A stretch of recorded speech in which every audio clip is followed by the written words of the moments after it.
Welcome to my YouTube channel. நான் தான் உங்கள் விவி. நான் தான் உங்கள் லோகி. நம்ம ஒவ்வொரு வீடியோலையும் ஒவ்வொரு ஃபேக்ட்ஸ் பற்றி பார்க்குறோம். இந்த வீடியோவில் வேலஸ் லைன், அதாவது வேலஸ் கோடு என்னன்னு பார்க்க போகிறோம். வாங்க பார்க்கலாம். வேலஸ் லைன்னா ஏசியாவோட சுற்றுச்சூழல் மண்டலத்தையும் ஆஸ்திரேலியாவோட சுற்றுச்சூழல் மண்டலத்தையும் பிரிக்கிற ஒரு எல்லைக்கோடு. இந்த அனிமல் பார்டர் லைன் ஏசியா மற்றும் ஆஸ்திரேலியா விலங்கினங்களை பிரிக்குது. எக்ஸாம்பிளுக்கு, ஏசியாவில் உள்ள அனிமல்ஸ் ஆஸ்திரேலியாவில் காணப்படுறதில்ல. அதே மாதிரி ஆஸ்திரேலியாவில் உள்ள அனிமல்ஸ் ஏசியாவில் காணப்படுறதில்ல.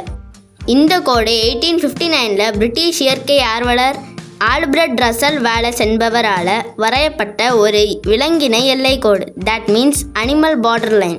இந்த லைனுக்கு வேலஸ் லைன்னு பேர் வச்சது தாமஸ் ஹென்றி ஹக்ஸ்லி. இது முன்னாடி மலாய் தீவு கூட்டம்னும் இண்டோ ஆஸ்திரேலியா தீவு கூட்டம்னும் அழைக்கப்பட்டுச்சு. இந்த கோட்டோட மேற்கில் ஏசியா இனங்களோட தொடர்புடைய உயர்னமும் கிழக்கில் ஏசியா மற்றும் ஆஸ்திரேலியா இனங்களின் கலவையும் இருக்குது.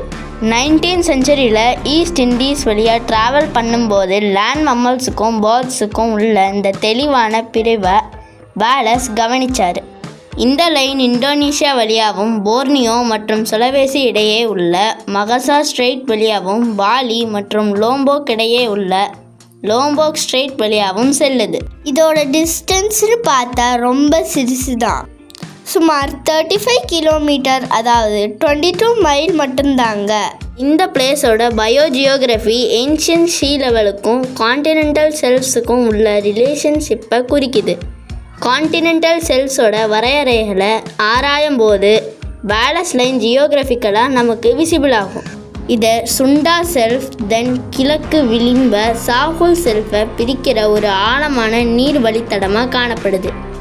சுண்டா செல்ஃப் போர்னியோ, பலி, ஜவா மற்றும் சுமத்ராவை தென்கிழக்கு ஏசியாவின் மெயின்லேண்ட் கூட இணைக்குது. At the same time Sahul shelf ஆஸ்திரேலியாவை நியூ கினியா மற்றும் அதுக்கு நியரஸ்டில் உள்ள ஐலாண்டோட இணைக்குது. பிளஸ்டோசனின் போது ஓஷன் லெவல் 120 மீட்டர் குறைவாக இருந்தபோது ஐலாண்டு இணைக்கப்பட்டுச்சு. பட் இது ஏசியா ஆஸ்திரேலியாவை ஒருபோதும் இணைக்கலை.